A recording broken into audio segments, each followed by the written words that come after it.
खींचो ना कमानों को न तलवार निकालो, खींचो ना कमानों को न तलवार निकालो, जब तोप मुकाबिल हो तो अखबार निकालो। सलाम, नमस्ते, सत श्री अकाल। मैं हूँ आपके साथ हर्षिता मिश्रा और आप देख रहे हैं टाइम्स मेल।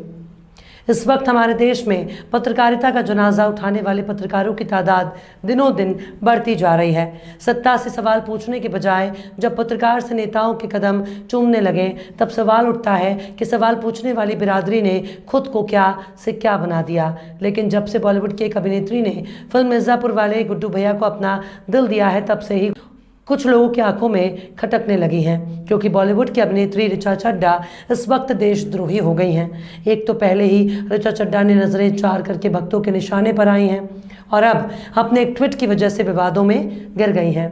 अभी शादी को बीते महज एक महीना हुआ है और अभी से ऋचा चड्ढा नफरती चिंटुओं के निशाने पर आ गई हैं।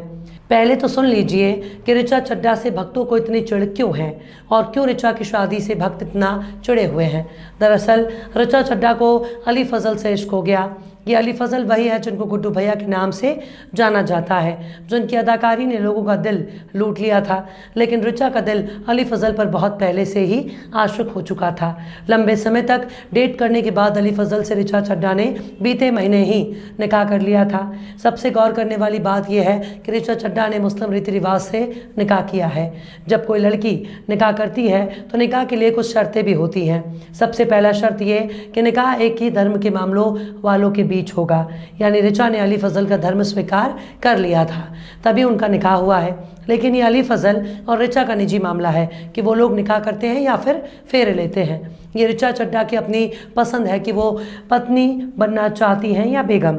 पर अब तो ऋचा ने खुलकर भक्तों से बैर मोल ले ली है, खासकर उन लोगों से जिनको सर्टिफाइड भक्त माना जाता है, जो अपने किरदार से ज़्यादा ट्रोल की भूमिका में नजर आते हैं।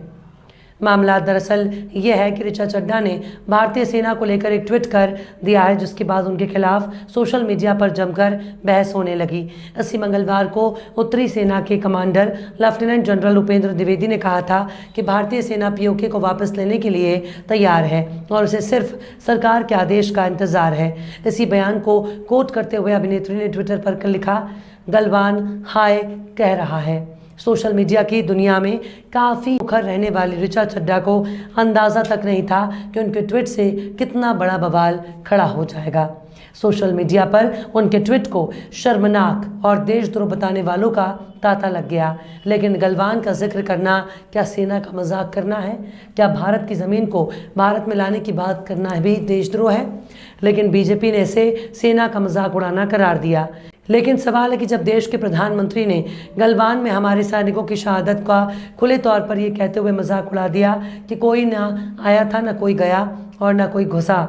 जब कोई आया नहीं, कोई घुसा नहीं, कोई गया नहीं, तो फिर हमारे जवान कैसे घायल हो गए? हमारे जवान कैसे शहीद हो गए? कई बार मीडिया में दावा किया जाता है कि हमारे सैनिकों ने चीन के सैनिकों को ढेर कर दिया, लेकिन इस घटना में हमारे जवानों की जान की कोई अहमियत नहीं है। हमारा कोई भी जवान क्यों अपनी जान गंवाएगा जब कोई हमारी सीमा में आया ही नहीं, आया गया और घुसने जैसे बयान देने वाले देश के प्रधानमंत्री से मीडिया को पूछना चाहिए था कि देश के जवानों की शहादत का मजाक कौन उड़ा रहा है। लेकिन अब मामला एक अभिनेत्री के ट्वीट पर आकर टिक गया है। उन तमाम लोगों ने अपनी जबान लपलपानी शुरू कर दी है जो गलवान की घटना के वक्त चुप्पी साध कर बैठे थे। अब भारत के प्रति देशभक्ति की बात वो लोग कर रहे हैं जो खुद ही भारत के नागरिक नहीं हैं। आखिर कैसे ऋचा बेगम ने किया देशद्रोह? आखिर कैसे गलवान पर बोलकर गुनाह कर बैठी ऋचा चड्ढा? आखिर कैसे विदेशियों ने ऋचा चड्ढा की देशभक्ति पर उठाया सवाल? बताएंगे आपको और भी बहुत कुछ। लेकिन आप अगर हमारे चैनल पर नए हैं और पहली बार हमारी वीडियो को देख रहे हैं तो आप हमारे चैनल टाइम्स मेल को सब्सक्राइब कर लें, वीडियो को लाइक कर दें और बेल आइकन का नोटिफिकेशन बटन भी प्रेस कर दें ताकि बिना देरी हमारी हर खबर आपको मिलती रहे। लौटते हैं आप खबर की तरफ। बॉलीवुड अभिनेत्री ऋचा चड्ढा को रणनीतिक मामलों में बोलना भारी पड़ गया है। मामले ने इतना तूल पकड़ लिया कि ऋचा चड्ढा को माफ़ी मांगनी पड़ी और सेना से अपने परिवार के जुड़ाव का हवाला देना पड़ा। इसके साथ ही गलवान पर किए गए अपने ट्वीट को भी उन्होंने डिलीट कर दिया। मंगलवार को उत्तरी सेना के commander lieutenant general Upendra Dwivedi ने कहा था कि भारतीय सेना पीओके को वापस लेने के लिए तैयार है और उसे सिर्फ सरकार के आदेश का इंतजार है। इसी बयान को कोट करते हुए अभिनेत्री ने ट्विटर पर लिखा, गलवान हाय कह रहा है। लेकिन ऋचा चड्ढा को बिल्कुल भी अंदाज़ा नहीं रहा होगा कि उनके ट्वीट का क्या असर होगा। अगर ऋचा को इसका एहसास हुआ होता तो शायद वो इस तरह का ट्वीट करने से पहले 1000 बार सोचती। सोशल मीडिया पर ऋचा चड्ढा की इस पोस्ट को देखते ही लोग भड़क उठे। कईयों ने उनके इस पोस्ट को शर्मनाक और अपमानजनक बताया। बीजेपी प्रवक्ता नलिन कोहली ने लिखा, क्या ये सही है? क्या हम उस वीरता को भी समझते हैं जो गलवान में उन सैनिकों द्वारा प्रदर्शित की गई जिन्होंने अपनी मातृभूमि के लिए लड़ते हुए अपने प्राणों की आहुति दे दी? इस तरह का पोस्ट करना दुर्भाग्यपूर्ण और निंदनीय है।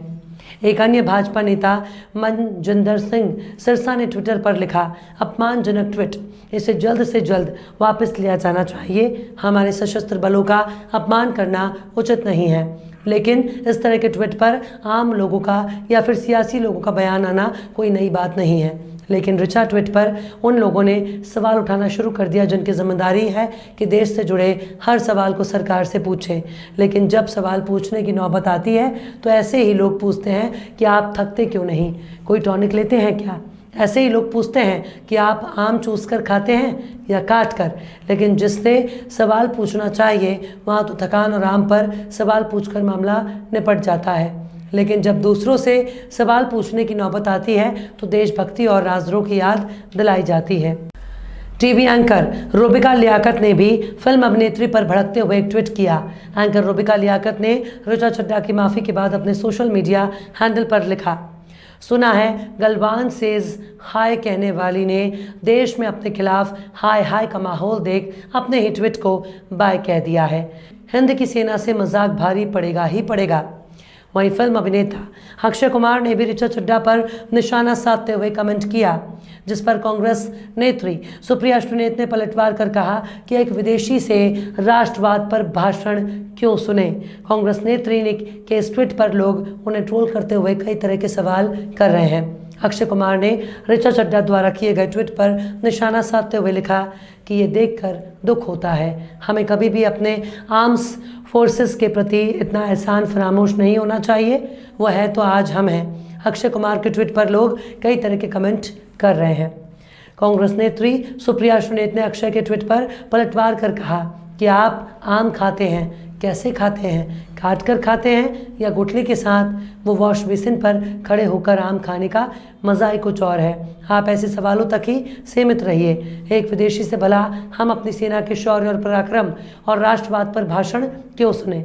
वहीं इस मुद्दे पर अक्षय कुमार के ट्वीट पर सवाल उठाते हुए पत्रकार श्याम मीणा सिंह लिखते हैं कि गलवान वैली में जब हमारे 20 जवानों ने शहादत दी, जिसे मोदी ने अपनी गद्दी बचाने के लिए कह दिया कि सीमा में कोई नहीं घुसा, कुछ नहीं हुआ, तब अक्षय कुमार ने कोई ट्वीट नहीं किया। आज ऋचा चड्ढा ने इनके 2 मुँहे चेहरे पर एक लाइन क्या लिख दी, ये 5 लाइन के ट्वीट पर रहा, शर्म नहीं है? श्याम मीणा सिंह आगे लिखते हैं, ये लोग ऋचा चड्ढा के पीछे इसलिए पड़ रहे हैं क्योंकि वो किसान आंदोलन, एनआरसी, सीए आंदोलन से लेकर बाकी सब मुद्दों पर सरकार के खिलाफ बोली हैं, जनता के साथ रही हैं। ये चाहते हैं ऋचा चड्ढा भी बाकी बॉलीवुड सेलिब्रिटीज़ की तरह मोदी मोदी करें। इन्हें आज बहाना मिला है, हम ऋचा के साथ हैं। वहीं दूसरी तरफ 2000 के नोट का सैटेलाइट कनेक्शन की खोज करने वाली परम प्रतापी पत्रकार श्वेता सिंह ने लिखा, भले ही ऋचा चड्ढा ने ट्वीट डिलीट कर लिया, लेकिन बात सही थी। सिर्फ पीओके नहीं, अक्सई चीन वापस लेने का समय है। गलवान में 40 चीनियों को मारकर संदेश तो दे ही चुके हैं। दरअसल लोगों को पता नहीं क्यों समझ में नहीं आ रहा कि 2 देशों के बीच देशभक्ति और देशद्रोह की तलाश नहीं करनी चाहिए। जिस बयान से देश का माहौल नहीं बिगड़ रहा उसे विवादित कैसे कहा जा सकता है, जबकि ये बात अब सबके सामने आ चुकी है कि चीन हमारी ज़मीनों पर कब्जा करता जा रहा है और तो और हमारी सीमाओं के नज़दीक गाँव भी बसा चुका है। लेकिन उन सब मुद्दों पर सरकार से सवाल पूछने के बजाय दूसरों से मनमुटाव करना कोई ठीक बात नहीं है। पत्रकार का काम सत्ता पक्ष से सवाल पूछना, लेकिन अगर पत्रकार ही सत्ता पक्ष के प्रवक्ता की भूमिका में आ जाएगा तो फिर सवाल कौन पूछेगा। बहरहाल चलते चलते आखिर में मोहसिन नकवी ने भी क्या खूब फरमाया है, ये कह गए हैं मुसाफिर लूटे घरों वाले, ये कह गए हैं मुसाफिर लुटे घरों वाले, डेरा हवा से परिंदे खुले पैरों वाले। फिलहाल इस वीडियो में बस इतना ही। ये वीडियो आपको कैसा लगा कमेंट बॉक्स में ज़रूर बताइएगा। वीडियो पसंद आए तो लाइक करें। हमारे वीडियो लिंक को फेसबुक, ट्विटर, व्हाट्सएप पर अपने रिश्तेदार, यार, दोस्तों को भी शेयर करें। और बेबाक, निष्पक्ष, स्वतंत्र पत्रकारिता को सपोर्ट करने के लिए हमारे यूट्यूब चैनल टाइम्स मेल को ज़रूर सब्सक्राइब करें। और हाँ, बेल आइकन की घंटी वाली बटन भी ज़रूर से दबा दें ताकि आपको हमारे आने वाले नए वीडियो की नोटिफिकेशन फ़ौरन ही मिल जाए। फिर मिलता है किसी और वीडियो में एक नई खबर के साथ। हर्षिता मिश्रा को दीजिए इजाज़त। जय हिंद। तो देख लिया आपने हमारे इस वीडियो को। हमें उम्मीद है कि आपने हमारे वीडियो को लाइक किया होगा और दूसरों को भी शेयर किया होगा। अगर अभी तक आपने हमारे चैनल टाइम्स मेल को सब्सक्राइब नहीं किया है तो जल्दी से सब्सक्राइब कर दें और बेल आइकन भी प्रेस कर दें।